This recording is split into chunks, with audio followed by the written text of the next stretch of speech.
안녕하십니까, 알파스트리트 파트너스입니다. 2023년 1월 26일 목요일 마감 시장 보겠습니다. 코스피 지수가 1.65% 올라서 2468로 마감을 했습니다.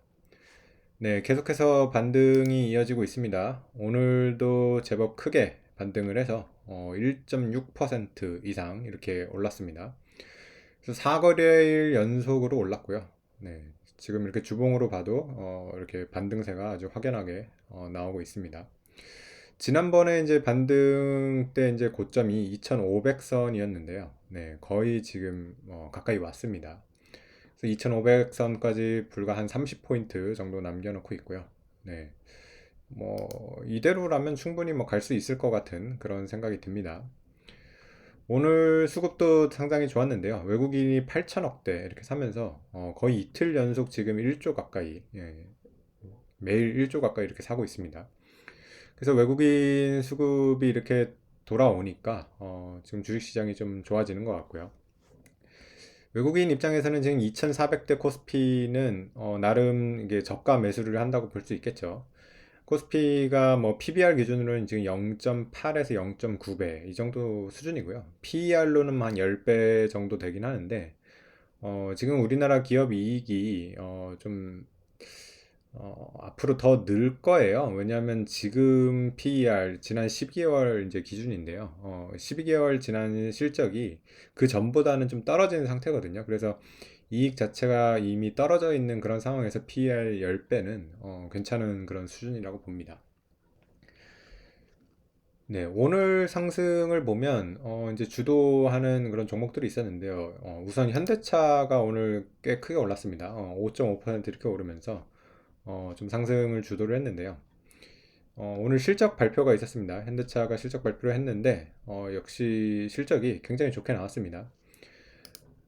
현대차가 이제 실적을 보시면 매출이 일단은 전년 동기 대비 24% 증가하고요. 굉장히 지금 증가율이 좋죠. 전기 대비로도 이렇게 늘어서 분기 매출이 38조 5천억 이렇게 나옵니다. 그래서 작년 이제 매출이 보면 142조가 나왔어요. 그래서 매출액의 규모가 상당히 좋죠. 142조.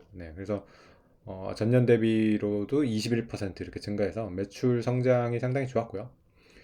그리고 영업이익 같은 경우도 4분기 3조 3천억대 이렇게 나오면서 전년 대비로 뭐 120% 증가, 굉장히 좋았습니다. 그래서 작년 누계로 봐도 영업이익이 9조 8천억 나와서 전년 대비 47% 늘었고요. 뭐 아쉽게 10조를 못했네요. 근데 거의 뭐 10조에 이렇게 가까운 영업이익을 냈습니다. 그래서 우리나라 기업에서 이렇게 연간 영업이익이 10조 정도 되는 회사가 잘 없습니다. 거의 삼성전자랑 SK 하이닉스만 연간 영업이익이 10조가 넘었었던 걸로 기억을 하는데요. 이제 보면 이제 현대차라던가 뭐 포스코라던가 이런 기업들도 연간 영업이익 10조를 거의 뭐 이렇게 넘보고 있습니다. 그래서 현대차가 뭐 작년에 아쉽게 이제 10조를 하지는 못했지만은 뭐 9조 8천억 괜찮습니다.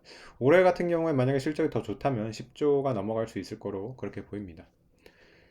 그리고 이제 또 괜찮았던 게 요즘은 이제 주주환원이 참 그 중요한 키워드죠. 그래서 배당 같은 경우도 이제 발표를 했는데 배당이 나쁘지 않습니다. 지금 보면 6천원 배당을 해서 연간 7천원 이렇게 배당을 하게 됐고요. 그래서 배당이 성장을 했습니다. 그래서 보시면 작년에 2021년 실적 기준이죠. 5천원 배당을 했었거든요. 그래서 7천원으로 늘었기 때문에 배당도 많이 늘어났고요. 그리고 또 자사주 소각도 발표를 했습니다. 그래서 자사주 소각을 3천억 정도 규모로 한다고 하니까 뭐 시가총액에 비해서 1%밖에 되지는 않지만은 뭐 그래도 자사주 소각 자체는 호재가 됩니다. 그래서 현대차가 이렇게 5% 정도 이렇게 좀 크게 올랐고요. 그 외에 다른 주식들도 많이 올랐는데요. 보면 에너지 솔루션이 오늘 6.8% 이렇게 오르면서 2차 전지가 오늘 또 주도를 했습니다. LG화학도 5%가 올랐고요. 삼성 SDI도 3.5% 이렇게 오르면서 전체적으로 다 많이 올랐습니다. 그리고 포스코 케미칼 같은 경우는 오늘 14%나 올랐네요. 그래서 2차 전지가 이렇게 굉장히 또 강하게 이렇게 반등을 했고요. 에너지 솔루션 같은 경우는 이제 그 1년 보호 예수가 풀리는데 내일이랑 이제 뭐 다음 주 월요일 이렇게 풀릴 겁니다. 이렇게 보호 예수가 풀리기 전에 이렇게 강한 모습을 보여줘가지고 상당히 이제 흐름이 괜찮은 것 같습니다. 50만 원대를 회복했고요. 네, 그래서 오늘 그 자동차 섹터와 2차 전지 섹터가 굉장히 이끌었다고 볼 수 있고요. 나머지 종목들도 뭐 크게는 오르진 않았지만 오르기는 했습니다. 삼성전자도 오늘 0.7% 이렇게 오르면서 어쨌든 상승을 했고요. 은행주 같은 경우도 오늘 KB 0.6, 신한지주 1.9%, 하나금융주도 1.3% 이렇게 오르면서 계속해서 상승 흐름은 이어가고 있습니다. 하나금융지주 같은 경우 보면 오늘 53,000원대 이렇게 가면서 최근 들어가지고 거의 최고점입니다. 이제 거의 사상 최고가도 노려볼 수 있는 그런 수준이 된 것 같고요. 사상 최고가가 보시면 56,000원이었는데요. 네, 지금 53,000원대까지 왔기 때문에 사상 최고가도 이제 그렇게 멀지 않다는 그런 느낌이 듭니다. 네, 그래서 그런 종목들이 이렇게 주도를 하면서 특히 이제 시가총액에 이제 큰 비중을 차지하는 2차 전지나 이런 것들이 굉장히 강하게 올랐기 때문에 지수가 꽤 큰 폭으로 올랐습니다.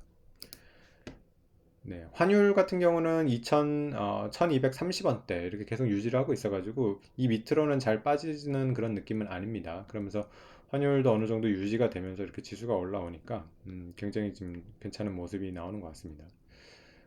미국 같은 경우는 사실은 어제 그렇게 강하지는 않았어요. 어제 많이 빠지다가 장 막판에 이제 회복을 하면서 거의 보합 수준으로 이렇게 갖다 놨는데, 이렇게 미국 증시가 그렇게 시원시원하게 오르지는 못하는 가운데 우리나라 증시가 어느 정도 이렇게 좀 차별적으로 오르면서 기 맞추기를 하고 있는 그런 모습이 보입니다. 네, 그래서 우리나라 이제 거의 뭐 2460대까지 이렇게 왔는데, 2500선이 이제 정말 얼마 남지 않은 것 같고요. 네, 그래서 별다른 일이 없으면 2500선까지 충분히 일단은 반등을 해볼 수 있는 그런 상황인 것 같습니다. 네, 미국 선물 같은 경우도 지금 이렇게 조금 플러스가 나고 있기 때문에, 일단은 전체적인 이런 증시 상황은 괜찮은 걸로 보이고 있습니다. 미국 기업들의 이제 실적에 따라 가지고 많이 왔다 갔다 하는데요. 어, 마이크로소프트 같은 경우는 사실은 저번에 이제 실적이 나쁘진 않은데 가이던스를 안 좋게 주면서 이제 미국 시장이 좀 흔들리기도 했는데 그래도 전체적으로 지금 실적이 그렇게 나쁘게 나오는 것 같지는 않습니다. 우리나라도 지금 현대차 같은 경우에 실적이 좋게 나온 걸 봤을 때는 이런 실적이 생각보다 괜찮게 나올 것 같다 이런 기대감이 좀 있는 것 같습니다. 그래서 이제 뭐 작년 이제 4분기 실적들이 계속 나올 텐데 좀 실적들도 잘 나오고 그러면 증시도 계속해서 힘을 낼 수 있을 것 같습니다.